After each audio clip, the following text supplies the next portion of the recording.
There's four main communication styles that people tend to fall into as categories, but there's one that you and your partner really want to have in your relationship. Because if either of you has any of the other three communication styles, it's a recipe for disaster. It sets a foundation for an unhealthy relationship and eventually becomes toxic over time, and nobody wants that.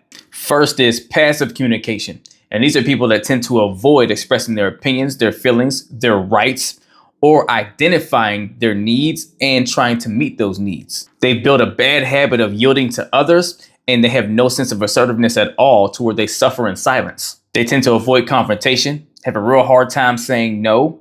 They keep a soft and quiet demeanor, and this usually leads to them feeling resentful and misunderstood because they let people walk all over them. And someone communicating like this in a relationship is setting themselves up to be resentful of their partner because they don't speak up and challenge their partner on things. They just let whatever they say go and everything else. And this is the very way you have the seeds of toxicity down the road, because something hasn't been addressed that they really want to speak up for, but you don't have the courage to do so. Then the issue festers because you don't have the confidence to speak up for yourself, or don't want to cause disruption, or, feel like you're causing problems. And then all that energy gets internalized until it becomes anxiety, which turns into depression and a really destructive path for yourself going forward. And then your partner doesn't have information that they need to know as to what's going on with you and how serious it is. And now it's building the seeds for toxicity over time. Then the second style is aggressive communicators, the polar opposite of passive, right?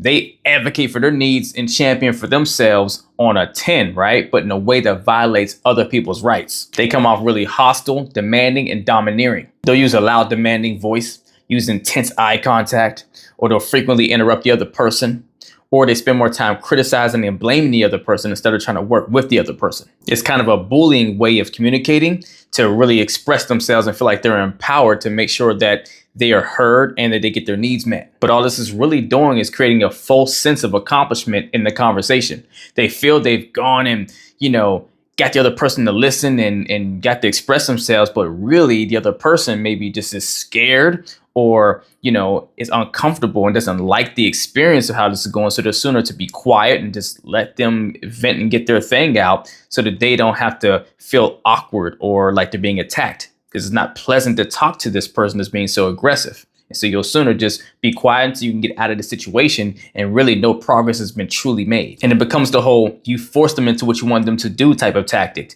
to where you think you got your point across to them, but they actually didn't come to learn to understand you better. What they learned was they need to do or not do something to make sure you don't get triggered, to where they don't have to feel awkward. So they just avoid doing things that sets you off. They're not really learning you. And then we have the blend, the passive aggressive communicators, where they're real passive on the surface, but they act out in anger in an indirect or behind the scenes type of way. And this leaves them feeling powerless and stuck. And they wind up expressing resentment through subtle jabs and indirect actions. They become very sarcastic. They start denying that they're angry even to begin with. Oh, everything's fine. Everything's all right. There's nothing wrong. They procrastinate on things you guys are supposed to do and supposed to get done. And now all of a sudden they're dragging their feet till the cows come home.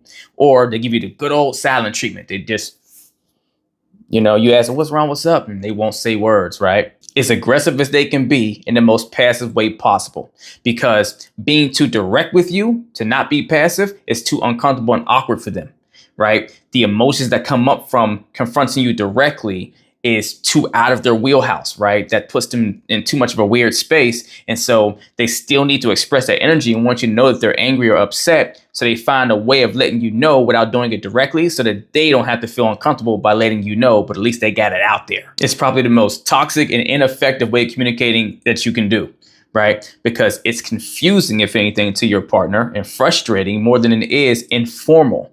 Right. And it seems like you're trying to be a problem and stir the pot and cause little issues instead of trying to work through an issue. And the worst part about this form of communication is that it's indirect. So all the passive aggressive things puts it on the other person's plate to try to figure out what's actually wrong, because they may start to pick up on some signals and try to come speak to some of the things they think the problem is. But if they're not hitting the mark on the core issue for you, then now you just sit in this limbo space to where they're never able to actually help you solve the issue, and you're still dealing with it. and everything keeps getting worse and worse, and resentment builds more and more until there's a blow up that happens. This is why you and your partner want to be working towards the fourth communication style, which is assertive communication.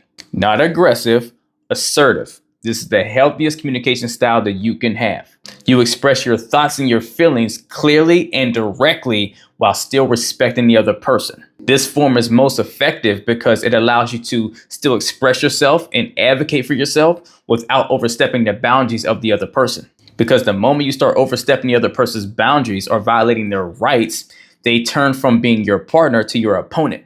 And now they don't want to listen to you and understand you. They want to fight you and defend against you. And communicating this way also gives you the opportunity to add in the second piece to this form, which is empathy, to really help take it over the top. So where not only can you communicate directly and concise, right, to express to the other person and respect them, you also put empathy in there to bring understanding to maybe seeing what their perspective may be on their side as to why you're getting the experience you're getting, or at least you assume that. You assume the positive until proven negative. Right?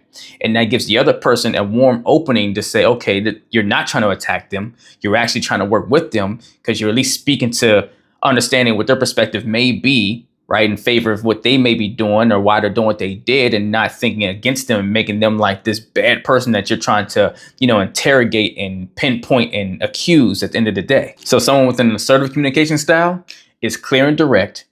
They maintain good eye contact, not intense eye contact. They maintain a calm and respectful tone, and they have a willingness to compromise. And that's the best tone to get the best results. So you and your partner should do a really deep dive and evaluation on yourselves and see which communication style do I have and what do I need to do to make it an assertive communication style. If it is a passive one, if it is an aggressive one, or if it is a passive aggressive one, how do I make it more assertive with empathy? If that's something you and your partner need help building that communication style so you guys can communicate better and more effectively to have a healthier relationship, reach out to me or DM me coaching and we will get to work. Let's get it.